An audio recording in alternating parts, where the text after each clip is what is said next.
আমরা আজকে কিন্তু সবাই জানো পর্যায়বৃত্ত গতি 7 নম্বর ক্লাস করব এবং ফার্স্টে আমরা গত ক্লাসের কিছু জিনিস রিভিউ করে নেব যে দেখি তোমাদের কি কি ব্যাপার মনে আছে। আর আমরা সরল দোলকের সূত্রটা পড়তেছিলাম। সরল দোলকের সূত্রটা ছিল t = twice pi root over l twice pi root over l divided by g। আমরা কিন্তু বলতেই পারি যে হচ্ছে t is proportion root l, কারণ এই জায়গায় আমরা ধ্রুবকের পরিবর্তে সমানুপাতিক চিহ্ন বসাই। এখন আবার আমরা বলতে পারি t is proportion 1/√g। তাহলে এটা হলো সরল দোলকের দোলনকালের সমীকরণ। এই জিনিসটা আমরা আগেই পড়তেছিলাম। ফার্স্ট অফ অল আমরা একটু রিকল করব আমাদের আগের পড়াগুলো সবার মাথায় আছে কিনা। তো এই জায়গায় খেয়াল করো তো দেখি ভাইয়া, এই জায়গায় ফার্স্ট আমরা তোমাকে এই প্রশ্নটার উত্তর কি হবে দেখি আমার কোন কোন লক্ষ্মী ছোট ভাই ছোট বোন সঠিক উত্তর দেয়। আমি দেখতে চাই যে হচ্ছে আমি তোমাদেরকে একটা এমসিকিউ দিছি এবং আমি নিশ্চিত তোমরা এখানে যারা আছে সবাই সঠিক উত্তর দিবে, কারণ ইউ হ্যাভ দ্যাট ক্যাপাবিলিটি। আমি সবচেয়ে ওয়ান্ডারফুল স্টুডেন্টদের সাথে আজকে ক্লাস করতেছি, মাশাআল্লাহ। তো আমাদের সাথে বর্ষা জয়েন করছে। বর্ষা লক্ষ্মী কেমন আছিস? একদম পুরানো সবাইকে আমি দেখতেছি, দ্যাটস গ্রেট। ওয়াও, আজমিয়া আছে, আজমিয়া অলরেডি উত্তর দিছে। আরে এত সুন্দর, একদম দেখার সাথে সাথে উত্তর দি। সবাই একটু চেষ্টা করি না, চেষ্টা করি, আর সবাই অবশ্যই ক্লাসটা শেয়ার করে দিই। তো আবুল কালাম আজাদ বলছে হ্যাঁ আসলে তো দুইটাই হওয়ার কথা, বোধই হওয়ার কথা, কারণ আমরা এখান থেকে দেখতেছি t is proportion root l, t is proportion 1/√g 1/√g। তো অনেক ধরনের উত্তর পাচ্ছি, আসলে যে কোনটা সঠিক হয় কোনটা ভুল হয় বলা যায় না। হাসান আনাম, তোমাকে অনেকদিন পর দেখছি, লক্ষ্মী কেমন আছো? এই জায়গায় হচ্ছে মাহমুদুল হাসান, দ্যাটস গ্রেট। তো সবাই একটু উত্তর করতে থাকো আসলে কোনটা উত্তর হবে। তো আমাদের শুধুমাত্র কিন্তু সূত্রগুলো পড়লে হবে না, কোন সূত্র কখন প্রয়োগ করা যাবে কখন প্রয়োগ করা যাবে না এই জিনিসটা আমাদের মাথায় থাকতে হবে কমপ্লিটলি।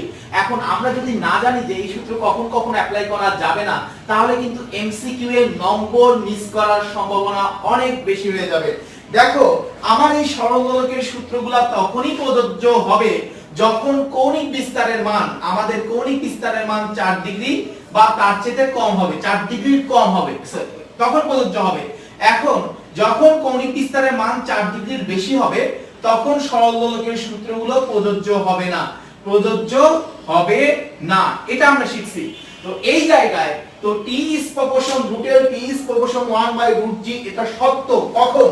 যখন কৌণিক বিস্তারের মান 4 ডিগ্রি এর চাইতে ছোট অথবা সমান।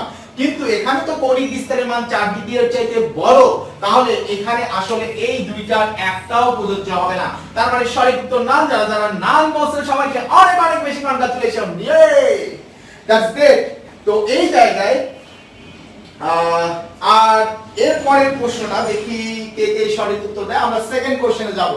সেকেন্ড প্রশ্ন, একটি দোলকের দোলনকাল 2 সেকেন্ড 4 গ্রাম ভরের বব ঝুলালে, দেখো এখানে প্রশ্নটা পুরোটা আসেনি। হ্যাঁ, এখন সবাই উত্তর দাও যে এটার আনসার কি হবে। দেখো প্রথমে আমি ঝুলাইছি, ববের ভর হলো 2 গ্রাম। প্রথমে আমি যে ববটা ঝুলাইলাম তার ভর হলো 2 গ্রাম, পরে যে ববটা ঝুলাইলাম তার ভর হলো 4 গ্রাম। তাহলে ববের ভর হিসেবে কয় গুণ? 2 গুণ। তাহলে ববের ভর যদি দ্বিগুণ হয় তাহলে দোলনকাল কত গুণ হবে চিন্তা করো। ববের ভর যদি দ্বিগুণ হয় তাহলে দোলনকাল কত গুণ হবে? 2 গুণ হবে না 4 গুণ হবে না? তাহলে কত উত্তর হবে? না অর্ধেক হবে। সবাই আমাকে জানাও যে হচ্ছে এটার आंसर কত হবে? 2 নম্বরটার आंसर কি হবে? That's great. তার মানে কি? আরে তোমরা তো দেখি কেউ ভুল উত্তরই দিচ্ছ না, তার মানে আগের ক্লাসগুলো তোমরা সবাই ভালো করে পড়ছো, দ্যাটস গ্রেট, থ্যাংক ইউ। যে আসলে সরল দোলকের দোলনকাল ববের ভরের উপর নির্ভর করে না। এখন 2 গ্রাম ভরের বব ঝুলাইলেও দোলনকাল যা হবে, 4 গ্রাম ভরের বব ঝুলাইলেও দোলনকালটা কি হবে? তাই হবে। তো এটা সবাই সঠিক উত্তর দিয়েছে, সবাইকে অনেক অনেক বেশি কংগ্রাচুলেশন। সবাই একটু লিখে নাও আসলে সরল দোলকের দোলনকাল ববের ভর কিংবা বিস্তারের উপর নির্ভর করে না, ববের ভরের উপরে নির্ভরশীল নয়, বিস্তারের উপরও নির্ভরশীল নয়। তো আমরা আসলে গত ক্লাসে রিভিউ করতেছি এবং আমি বিস্ময়করভাবে খেয়াল করতেছি তোমরা সবাই খুব ভালো করে পড়াশোনা করে আসছো আজকের ক্লাসটা করার জন্য। তো আমরা এবার এই প্রশ্নটার উত্তর দেওয়ার চেষ্টা করব যে এটার आंसर আসলে কি হবে। এইটার आंसर কি হবে? এভরিবডি এখানে লেখা আছে প্রভাবিত হবে না, প্রভাবিত হবে না। প্রশ্নটা খুবই সুন্দর একটা প্রশ্ন। একটি পেন্ডুলাম ঘড়ি বিষুব রেখা থেকে মেরুতে নিয়ে গেলে ঘড়িটি কেমন হবে? বিষুব থেকে মেরুতে নিয়ে যাচ্ছি, তাহলে ঘড়িটি কেমন হবে? সবাই একটু উত্তর করার চেষ্টা করো। দেখো ভাইয়া আমরা গত ক্লাসে একটা জিনিস পড়ছিলাম, জি, ঘড়ি, এফ, এই তিনটা হবে একই রকম। এই তিনটা আমাদের কি, এই তিনটা একই রকম। কোনটা উল্টা? আমরা জানি দোলনকালটা হলো উল্টা, দোলনকাল উল্টা। এটা কোথায় থেকে পাইছি? এটা এখান থেকেই আমরা পাইছি যে t is proportion হলো 1/√g is proportion 1 ঘড়ি, আর t সমান আমরা কি জানি 1/f। এখান থেকে আমরা পাইছি g ঘড়ি f তিনটাই নিচে আছে, তার মানে g ঘড়ি f হবে একই রকম এবং শুধুমাত্র t টা হবে উল্টা। সবাই একটু উত্তর দেওয়ার চেষ্টা করো, এখানে आंसर কি হবে? এভরিবডি চেষ্টা করো। তো কেউ বলতেছে এ, রিয়াদ বলছে এ, আবার কেউ বলতেছে যে সি। আসলে কোনটা সঠিক উত্তর?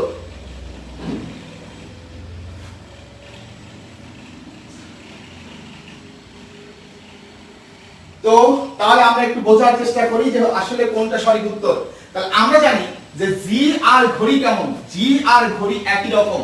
আমরা যদি বিষুব থেকে মেরুতে যাই, তাহলে বিষুব থেকে মেরুতে গেলে, বিষুব থেকে মেরু, বিষুব অঞ্চলে জি এর মান সর্বনিম্ন, মেরু অঞ্চলে জি এর মান সর্বোচ্চ। তার মানে বিষুব থেকে মেরুতে গেলে জি এর মান কি হবে? বাড়বে। তাহলে যেহেতু দোলনকাল বাড়বে, জি বাড়বে, বিষুব থেকে মেরুতে গেলে অভিকর্ষ ত্বরণের মান বাড়বে, তার মানে কি ঘড়িও বাড়বে। তাহলে ঘড়ি বাড়বে মানে কি ঘড়ি ফাস্ট চলবে, ঘড়ি দ্রুত চলবে। তার आंसरটা কি? সি। থ্যাংক ইউ যারা সি উত্তর দিছো, সবাইকে অনেক অনেক বেশি কংগ্রাচুলেশন। আর যারা ভুল করছো তারা আশা করি ব্যাখ্যাটা বুঝে গেছো। জি আর ঘড়ি একই রকম, তাহলে যেহেতু জি বাড়তেছে তাহলে ঘড়িও বাড়বে, তার মানে ফাস্ট চলবে। তো আমরা এবার পরের প্রশ্নটা आंसर দেখার চেষ্টা করব। একটি সরল দোলককে পৃথিবীর কেন্দ্রে নিলে ইহার দোলনকাল কত হবে? পৃথিবীর কেন্দ্রে নিলে দোলনকাল কত হবে? সবাই একটু आंसर করার চেষ্টা করো। আমি জানি যে তোমরা সবাই সঠিক উত্তর দেবে। यस, তোমরা সবাই সঠিক উত্তর দিছো, দ্যাটস গ্রেট। আর ছোট্ট একটা কাজ করো না, সবাই যারা যারা এখন ক্লাসটা শেয়ার করোনি তারা ক্লাসটা শেয়ার করে দাও। আমরা তাহলে সবাই মিলে মজা করে একসাথে ক্লাস করতে পারবো ইনশাআল্লাহ। এবং আজকে আমরা সরল দোলকের দোলনকাল সংক্রান্ত অসংখ্য প্রবলেম সলভ করব। তো অলরেডি উত্তর পাচ্ছি। জেবা তাসিম বলছে হচ্ছে 0 হবে। তো জেবা একটু ভালো করে চিন্তা করো, আসলে 0 হবে না কি হবে? এই জায়গায় বিপ্রদীপ হালদার বলছে বি হবে, শওকত বলছে বি হবে, সামিয়া বলছে বি হবে, আবার ধীরাজ বলতেছে এ হবে। তার মানে একটা যুদ্ধ চলতেছে, এ না বি, এ না বি, এ না বি। আসলে কোনটা হবে সঠিক উত্তর সেটা আমরা কিছুক্ষণের মধ্যে ইনশাআল্লাহ খুঁজে বের করব।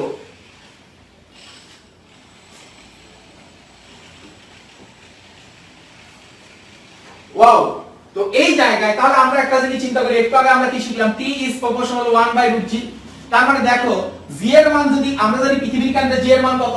পৃথিবীর কেন্দ্রে g এর মান হলো 0। তাহলে যেহেতু পৃথিবীর কেন্দ্রে g এর মান 0, তার মানে দোলনকালের মান কত হবে? ইনফিনিটি। তাহলে আমরা বুঝলাম পৃথিবীর কেন্দ্রে দোলনকাল হবে ইনফিনিটি। আর g ঘড়ি f একই রকম, তার মানে g যেহেতু 0, তাহলে ঘড়িও কি হবে? 0 হবে। 0 হবে মানে কি হবে? স্টপ হবে, বন্ধ হয়ে যাবে। এবং f ও আমাদের কত হবে? 0 হবে। কারণ তুমি এই জিনিসটা মনে রাখবা, g ঘড়ি কম্পাঙ্ক একই রকম। আমরা দেখতেছি তোমরা প্রত্যেককে একদম প্রত্যেকটা প্রশ্নের উত্তর সঠিক উত্তর দিচ্ছ। ওয়াও, মানে দিস ইজ রিয়েলি অ্যামেজিং। তো এবার আমরা পরের প্রশ্নটার উত্তর খোঁজার চেষ্টা করব। দেখি, আমি জানি তোমরা সবাই সঠিক উত্তর দিতে পারবা। তারপর ওকে, এটার आंसर কি হবে? মহাকাশে একজন নভোচারীর নিকট একটি সরল দোলকের দোলনকাল কত হবে? মহাকাশে কত হবে? এভরিবডি, মহাকাশে নভোচারীর কাছে একটি সরল দোলকের দোলনকাল কত হবে? সবাই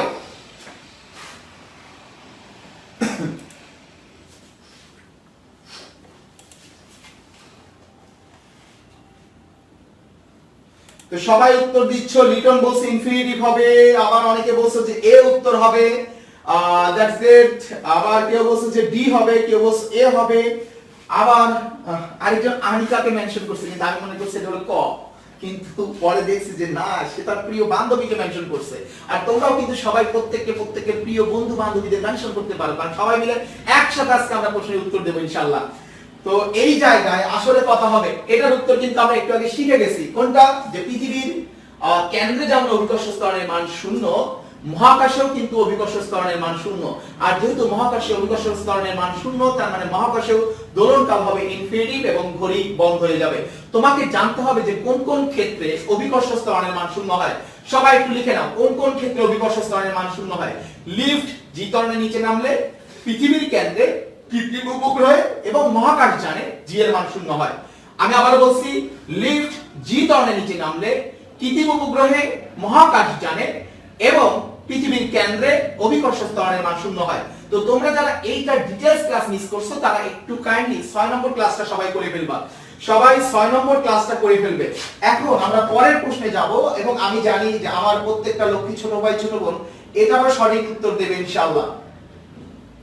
কি ঘটনা ঘটবে যে যদি একটি সরল দোলক ভূমি থেকে 2 কিলোমিটার উচ্চতায় উঠানো হয় তবে সরল দোলকের দোলনকাল কি বেড়ে যাবে না কমে যাবে না আগেরটাই থাকবে? সবাই আরে মেঘ খান নয়ন একদম একদম শিওর যে আগেরটা आंसर বি হবে। থ্যাংক ইউ নয়ন, তুমি সঠিক উত্তর দিছো এবং তোমাকে তোমার কনফিডেন্সের জন্য অনেক অনেক বেশি ধন্যবাদ। তো এই জায়গায় এইটার आंसर কি হবে আসলে? যদি একটি সরল দোলক ভূমি থেকে 2 কিলোমিটার উচ্চতায় উঠানো হয় তবে সরল দোলকের দোলনকালের কি ঘটনা ঘটবে? এভরিবডি বেড়ে যাবে না কমে যাবে? দেখি কে কি উত্তর দেয়। তাহলে আমরা জানি পৃথিবীর পৃষ্ঠ হতে উপরে গেলে অভিকর্ষ স্তরণের মান কি হয়? পৃথিবীর পৃষ্ঠ হতে উপরে গেলে অভিকর্ষ স্তরণের মান কি হয়? কমে যায়। অভিকর্ষ স্তরণের সর্বোচ্চ মান কোথায়? পৃথিবীর পৃষ্ঠে। অভিকর্ষ স্তরণের সর্বোচ্চ মান হলো পৃথিবীর পৃষ্ঠে। পৃথিবীর পৃষ্ঠ হতে উপরে গেলে অভিকর্ষ স্তরণের মান কমে, নিচে গেলেও অভিকর্ষ স্তরণের মান কমে। তো যেহেতু আমরা দেখতেছি যে জি এর মান কমতেছে, তো এই জায়গায় জি যেহেতু কমতেছে, জি আর টি কেমন? তাহলে টি উল্টা, তাহলে টি এর মান কি হবে? বাড়বে। টি উল্টা তার মানে টি এর মান বাড়বে, তার মানে আমরা দেখতেছি এখানে সরল দোলকের দোলনকাল বেড়ে যাবে। সুতরাং যারা যারা এ आंसर করছো তাদের সবাইকে কংগ্রাচুলেশন, যারা বি করছো তাদেরকেও কংগ্রাচুলেশন। কিন্তু তাদেরকে কংগ্রাচুলেশন জানাবো, তবে তার আগে তাদেরকে এটা নিশ্চিত করতে হবে তারা এই জিনিসটা ক্লিয়ারলি বুঝছে কিনা যে জি আর ঘড়ি টি হবে উল্টা। তো জি যেহেতু কমে যাচ্ছে তাহলে দোলনকাল কি হবে? বেড়ে যাবে। দোলনকাল বেড়ে যাবে। এবার আমরা পরের প্রশ্ন, যারা ভুল করছিলা তারা সবাই নিজের ভুলটা বুঝতে পারছো কিনা, ক্লিয়ার হয়ে গেছে কিনা এটা আমাকে একটু জানাও। তো আমরা এখন যাব পরবর্তী প্রশ্নে। দেখো এই যে আজকের ক্লাসের টপিক আমরা এখন শুরু করব। বেসিক্যালি এর আগের ক্লাসের পড়াগুলো তোমার মনে আছে কিনা এটা একটু ঝালাই করার চেষ্টা করলাম। কেমন হবে বলো তো দেখি?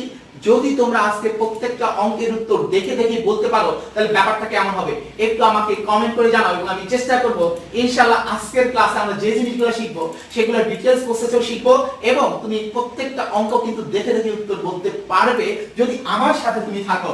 তো চলো আমরা এখন আস্তে আস্তে ক্লাস শুরু করি। আমরা জানি যে কখন সমানুপাতিক চিহ্ন ব্যবহার করা হয় বলো তো দেখি? কখন আমরা সমানুপাতিক চিহ্ন ব্যবহার করি? আমরা ধ্রুবকের পরিবর্তে সমানুপাতিক চিহ্ন ব্যবহার করি। তাহলে যখন আমি সমানুপাতিক চিহ্ন ব্যবহার করব, এই যেগুলো আমি রাখবো সমীকরণে সেগুলা ছাড়া বাকি সবকিছু ধ্রুবক আছে এটা আমাকে চিন্তা করতে হবে। তার মানে যেমন এই জায়গায় টি আর এল এর মধ্যে সম্পর্কটা কি হবে? টি আর এল এর মধ্যে সম্পর্কটা হবে টি ইজ প্রপোর্শন রুট ওভার এল। খুব ভালো করে বুঝিও, টি ইজ প্রপোর্শন রুট ওভার এল। এখন তুমি আমাকে বলো এই জায়গায় কোনটা কোনটা নিয়ে কাজ করছি? টি আর এল নিয়ে কাজ করছি। তাহলে আমাকে চিন্তা করতে হবে এখানে টি আর এল ছাড়া যা আছে বাকি সব কনস্ট্যান্ট। এখন বলো তো দেখি ভাইয়া এখানে টি আর এল ছাড়া কি কি আছে? টি আর এল ছাড়া আছে 2 পাই, তার মানে 2 পাই তো কনস্ট্যান্ট।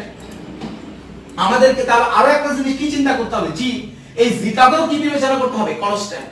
এখন আমি যদি বলি টি আর জি এর মধ্যে সম্পর্কটা কি? টি আর জি এর মধ্যে সম্পর্ক টি ইজ প্রপোর্শন 1/√g। তবে এটা কখন? এটা তখনই সত্য যখন বাকিগুলা কনস্ট্যান্ট। বাকিগুলা মানে কি? 2 পাই তো অবশ্যই কনস্ট্যান্ট, আর একটা বাকি কি আছে? l। তার মানে এখানে l থাকতে হবে কনস্ট্যান্ট। তাহলে আমরা এই সমানুপাতিক চিহ্ন ব্যবহার করতে পারবো। তোমাকে আমি একটা ছোট্ট একটা প্রশ্ন করতে চাই যে ধরো আমার কাছে যে কলমটা আছে, খুব ভালো করে বুঝিও, আমার কাছে যে কলমটা আছে সেই কলমটার দাম হচ্ছে 50 টাকা। তাহলে আমার কাছে কলমটার দাম 50 টাকা। হঠাৎ করে কি হইলো? দোকানদারের মন চাইছে বা হচ্ছে সিন্ডিকেটের মন চাইছে, বাংলাদেশে যেহেতু একটা সিন্ডিকেট আছে, তো তারা বললো কলমের দাম 3 গুণ হয়ে গেছে। কলমের দাম কয় গুণ হলো ভাইয়া?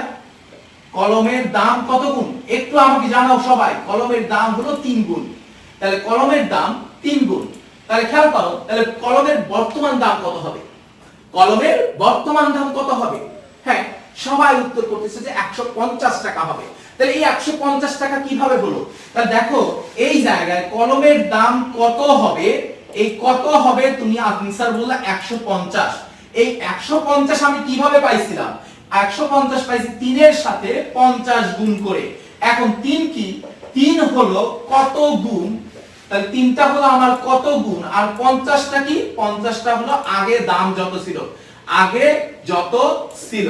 তাহলে দেখো এই জায়গায় কোনো কিছু পরে কত হবে এটা আমরা কিভাবে পাবো? কত গুণের সাথে আগে যত ছিল এটা গুণ করার মাধ্যমে। বলো সবাই, তাহলে পরে কত হবে এটা আমরা কিভাবে পাবো? কত গুণের সাথে আগে যত ছিল এটা গুণ করার মাধ্যমে। তাহলে পরে কত হবে মানে কি? পরে কত হবে হচ্ছে, পরে কত হবে এটা হলো কত গুণ ইনটু আগে যত ছিল।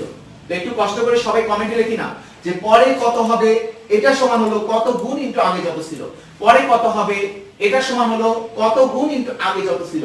কোন ক্লাসে শিখছি আমরা এটা? এটা ক্লাস 2 3 তে শিখছি, কিন্তু এই কনসেপ্টটা আজকের ক্লাস করতে আমাদের অনেক অনেক বেশি কাজে লাগবে।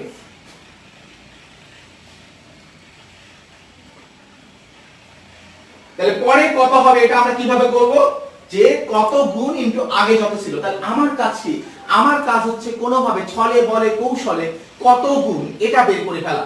ছলে বলে কৌশলে কত গুণ এটা বের করে ফেলা।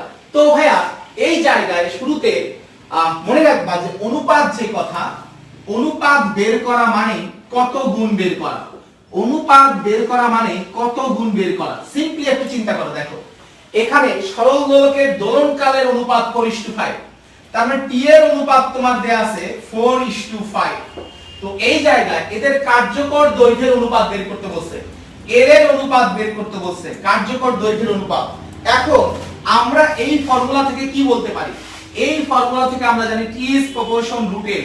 আমরা যেটা বের করব মনে রাখবা, যেটা বের করব সেটার উপরে কোনো প্রকার রুট পাওয়ার এগুলা থাকা যাবে না, সেটা একদম নরমাল থাকতে হবে। খেয়াল করো আমরা বের করব কোনটা? এ। তাহলে এই জায়গায় আমরা বলতে পারি রুট এল ইজ প্রপোর্শন টি। তার মানে তুই যদি দুই পাশেই বর্গ করে দেই, দুই পাশেই যদি বর্গ করে দেই, তাহলে আমরা কি বলতে পারি? A is proportion T square. A is proportion T square. দেখো কার্যকর দৈর্ঘ্যের অনুপাত কত এটা বের করতে বলছে। তাহলে এই জায়গায় টি এর মানটা কত? টি এর মানটা হলো 4:5। এখন টি এর উপর কি আছে? স্কয়ার, টি এর উপর আছে স্কয়ার, তাহলে মানটা কত আসলো? 16:25। এটাই হচ্ছে আমার এই অঙ্কটার উত্তর। তাহলে সবাই আমাকে বলো যে সবাই ক্লিয়ারলি বুঝতে পারছো কিনা ব্যাপারটা? তোমাদের প্রত্যেকের কাছে চয়কার চকচকা ফয়কার ফকফকে কিনা?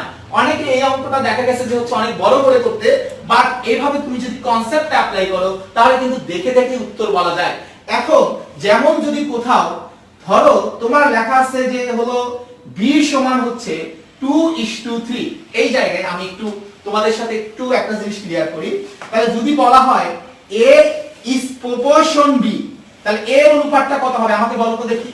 এখানে a আর b সমানুপাতিক, তার মানে b যেভাবে পরিবর্তিত হবে এও ঠিক একই ভাবে পরিবর্তিত হবে। তাহলে এখানে b এর অনুপাত যেহেতু 2:3, তাহলে a এর অনুপাতটা কত হবে? তাহলে a এর অনুপাত একই রকম হবে, তার মানে a এর অনুপাতটা হবে আমাদের 2:3। যদি ব্যাপারটা এরকম হইতো e is proportion 1/b, a is proportion 1/b, তাহলে যদি এখানে b এর অনুপাতটা কত? 2:3, তাহলে a দেখো এটা কেমন? b এর উল্টা। এটা কেমন? b এর উল্টা। তাহলে b কত? 2:3, তাহলে a এর অনুপাতটা কত হবে? 3:2। আচ্ছা তাহলে আমাকে বলো তো দেখি, যদি a is proportion 1/b square হতো তাহলে a এর অনুপাত কত হইতো? সবাই আমাকে একটু কমেন্ট করে জানাও যে a is proportion 1/b square, তাহলে a এর অনুপাত কি হতো?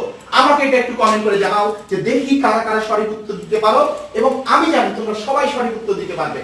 তো সিনথিয়া আমাদের সাথে আছে, তারপরে বর্ষা আছে, আরে কত রেগুলার ক্লাস করিস, থ্যাংক ইউ একদম কন্টিনিউয়াস আমার সাথে থাকার জন্য। আর ছোট্ট একটা কাজ করে দিতে পারিস তো, সবাই ক্লাসটা শেয়ার করে দিতে পারিস।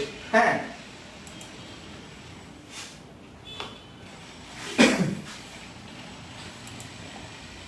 তো বিভিন্ন ধরনের आंसर আসতেছে, কেউ যুদ্ধ করতেছে, কেউ বলতেছে যে 9:4 হবে, আবার কেউ বলতেছে 6:4 হবে। আসলে কোনটা হবে সঠিক উত্তর? তো এটাই হচ্ছে ইম্পর্টেন্ট জিনিস, আসলে কোনটা সঠিক হবে। তাহলে খেয়াল করো এখানে কি আছে? স্কয়ার আছে, তাহলে আমি এখানে স্কয়ার করব। তাহলে স্কয়ার করলে কত? 4:9। কিন্তু এটা তো সমানুপাতিক না, ব্যস্তানুপাতিক। তাহলে ব্যস্তানুপাতিক করলে আমাকে কি করতে হবে? উল্টাই দিতে হবে, উল্টাটা হবে। তাহলে आंसर হবে 9:4। তো যারা যারা সঠিক উত্তর দিছো সবাইকে অনেক অনেক অনেক বেশি কংগ্রাচুলেশন। এবার আমি পরের প্রশ্নটাতে যাব। দেখি কে কে সঠিক উত্তর দিতে পারে। দেখো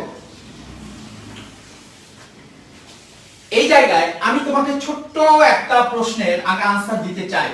ধরো তোমার বয়স ইউ ওয়াই মানে তোমার বয়স, ঠিক আছে? তোমার বয়স হলো 20 বছর,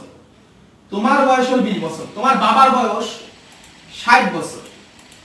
তাহলে আমি যদি বলি তোমার বাবার বয়স কত গুণ,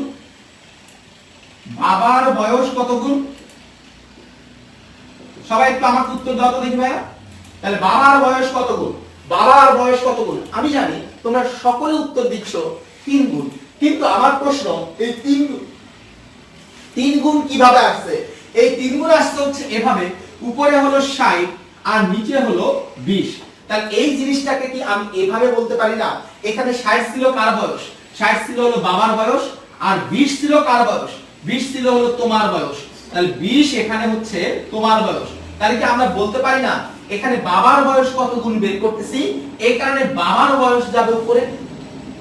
তার মানে কত গুণ বের করার নিয়ম হলো যারটা কত গুণ বের করব সেটি যাবে উপরে।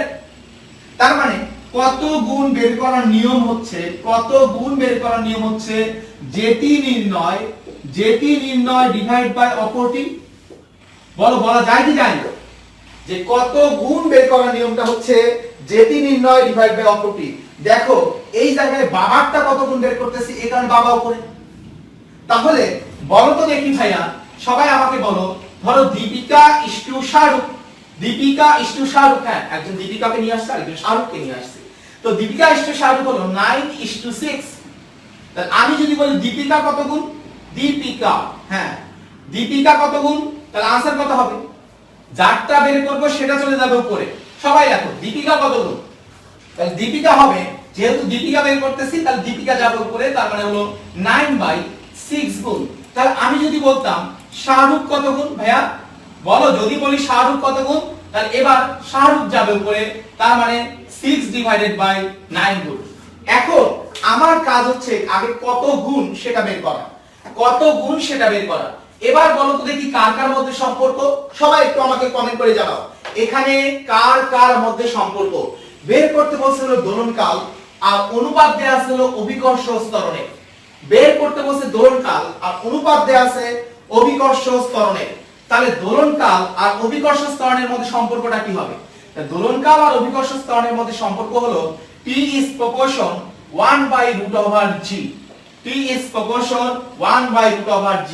তাহলে এখানে দেখো 1/√, কোনটা বের করতেছি সবাই আমাকে বলো। এখানে অনুপাত দেয়া আছে ভূপৃষ্ঠ, তাহলে ভূপৃষ্ঠ হলো 81, চন্দ্র হলো 16। ভূপৃষ্ঠ হলো 81, চন্দ্র হলো 16। যেটা নির্ণয় করব সেটা যাবে হচ্ছে উপরে।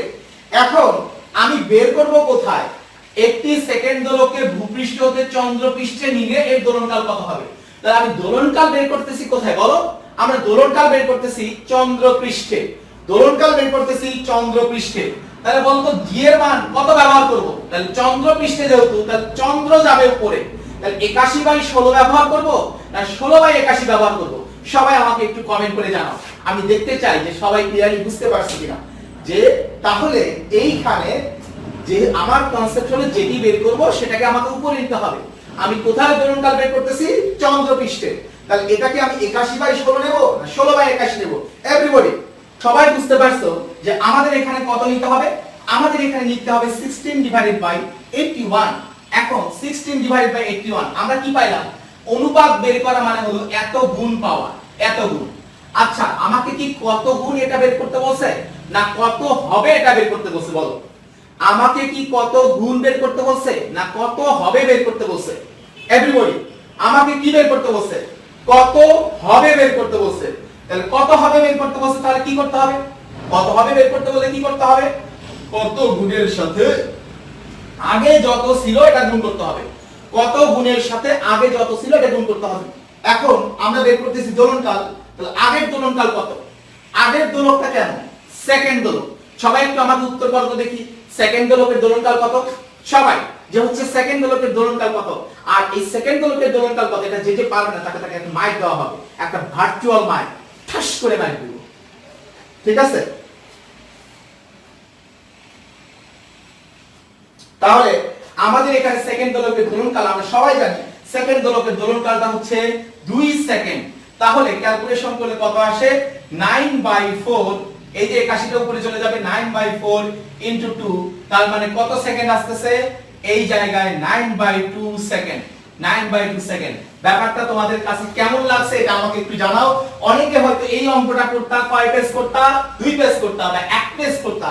আমরা কিন্তু জাস্ট বেসিক কনসেপ্ট ব্যবহার করে আমরা এই অঙ্কটা একদম বলা যায় যে হচ্ছে এক লাইনে সলভ করে ফেলছি। তো সবাই ক্লিয়ারলি বুঝতে পারছো কিনা এটা আমাকে একটু কমেন্ট করে জানাতে থাকো।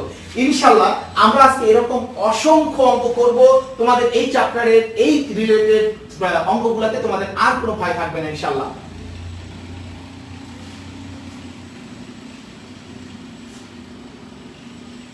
আর এই জায়গায় টেলিভিশনটা তোমরা একদম ক্লিয়ারলি দেখতে পাও কিনা এটা আমাকে একটু জানাও, যে সবাই এইটা একদম পরিষ্কারভাবে দেখতে পাচ্ছ কিনা।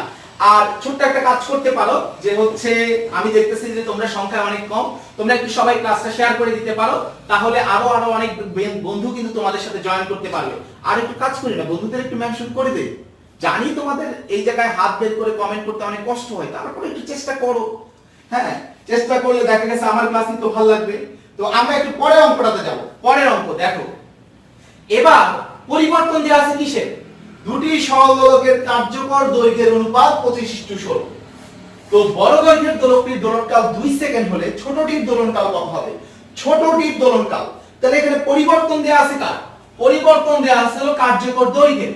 পরিবর্তন দেওয়া আছে কার্যকর দৈর্ঘ্যের, আর বের করতে বলছে কোনটা? দোলনকাল। তাহলে আমরা দেখি কার কার মধ্যে সম্পর্ক। কার্যকর দৈর্ঘ্য, কার্যকর দৈর্ঘ্য আর দোলনকাল, কার্যকর দৈর্ঘ্য আর দোলনকাল। তাহলে কার্যকর দৈর্ঘ্য আর দোলনকালের মধ্যে সম্পর্কটা কি হবে? সবাই আমরা জানি T is proportion √L হবে। T is proportion √L হবে। তাহলে এই জায়গায় কি বের করব? দোলনকাল বের করব, তার মানে T বের করব। তাহলে এটা হবে √। তাহলে আমাকে বলো তো দেখি কার দোলনকাল বের করতেছি? ছোটটির দোলনকাল বের করতেছি, ছোটটির দোলনকাল। তাহলে আমি কি বসাবো? 25/16 বসাবো না 16/25 বসাবো? তোমার বিবেক কি বলে? হ্যাঁ, একটু আগে কিন্তু আমি করছি যে আমি কি 25/16 বসাবো না 16/25 বসাবো? তোমার মাথা কি বলে? সবাই একটু বলার চেষ্টা করো না। হ্যাঁ, 25/16 বসানো উচিত না 16/25?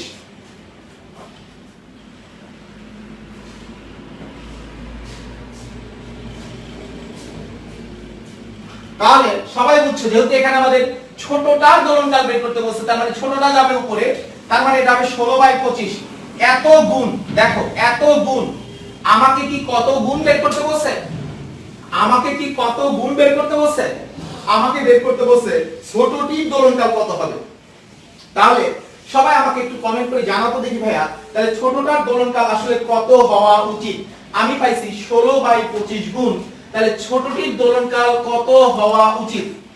হ্যাঁ, এখানে আমাদের একটা দোলক, বড় দৈর্ঘ্যের দোলকটির দোলনকাল দেয়া আছে 2 সেকেন্ড। এবং সবাই একটু আমাকে জানাও দেখি, তোমরা অনেক কেউ আনসার করতে পারবে না, দেখা যাক যে আমার ইয়ার ঠিক হয় কিনা।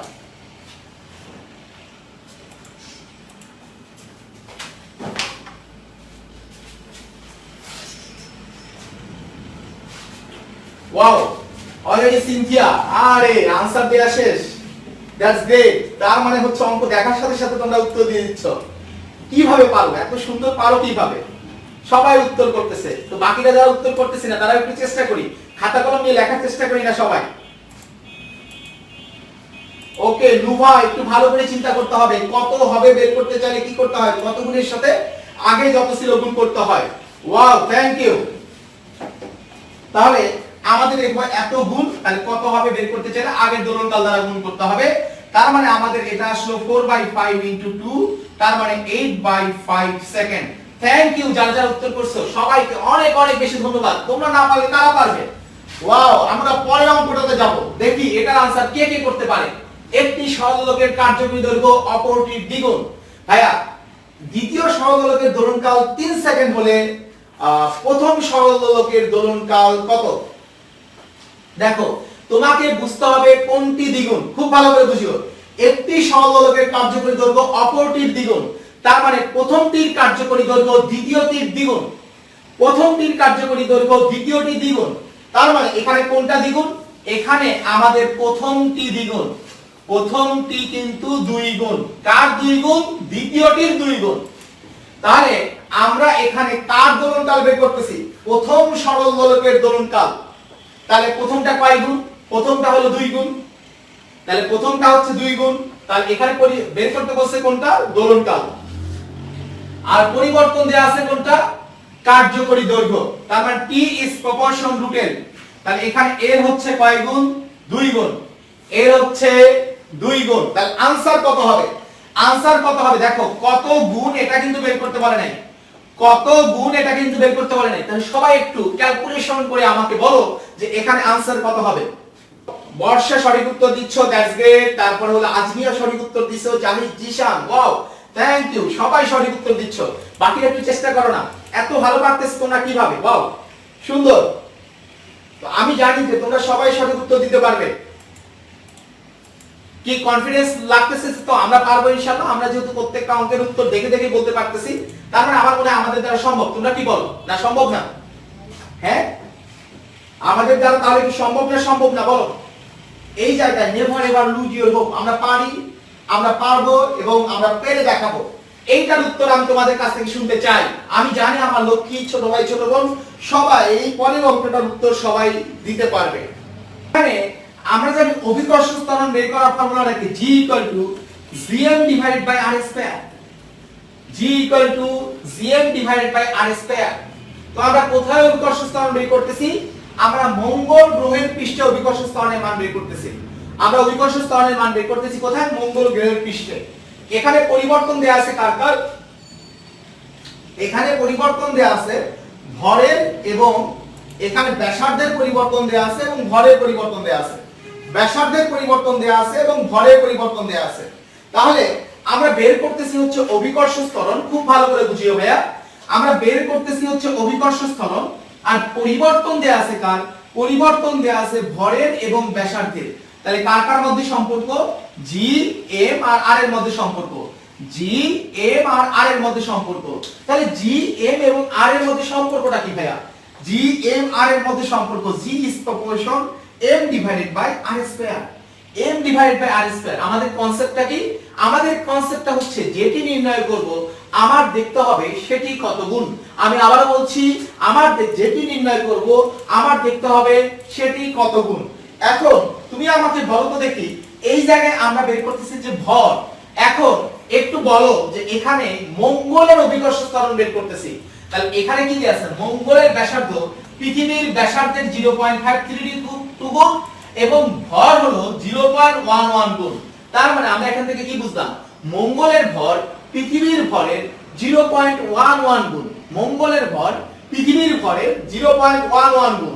তার মানে n এর মান হলো 0.11 গুণ 0.11 আর ব্যাসার্ধ হলো 0.532 তারপরে হলো স্কয়ার। আর এর উপরে স্কয়ার, আমি এটার উপরে স্কয়ার পাইলাম। তাহলে ক্যালকুলেশন করে পাইলাম এত গুণ। ক্যালকুলেশন করে এটা পাবো, মানে যেটা বসায় যেটা পাবো এত গুণ।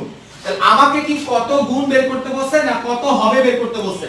সবাই আমাকে একটু জানাও তো দেখি ভাইয়া, কত গুণ বের করতে বলছে না কত হবে বের করতে বলছে? আমাকে কি বের করতে বলছে? পরে কত হবে বের করতে বলছে, তাই না? তাহলে কত হবে বের করতে গেলে কি করতে হবে? ভাই কত হবে বের করতে গেলে কি করতে হবে? কত হবে বের করতে গেলে আমার আগেরটা দ্বারা গুণ করতে হবে। এখন আগের অভিকর্ষ ত্বরণ কার অভিকর্ষ ত্বরণ? পৃথিবীর পৃষ্ঠে অভিকর্ষ ত্বরণ। তাহলে আমাকে একটু বলো তো দেখি ভাইয়া, পৃথিবীর পৃষ্ঠে অভিকর্ষ ত্বরণের মান কত? সবাই আমাকে বলো যে পৃথিবীর পৃষ্ঠে অভিকর্ষ ত্বরণের মান কত? 9.8 মিটার সেকেন্ড ইনভার্স 2। তাহলে সবাই ছোট্ট করে একটু ক্যালকুলেশন করো দুষ্টরা, যে হচ্ছে এখানে আমাদের আনসারটা তাহলে কত হবে। যে ছোট্ট করে একটু আনসার করো যে আনসার কত হবে।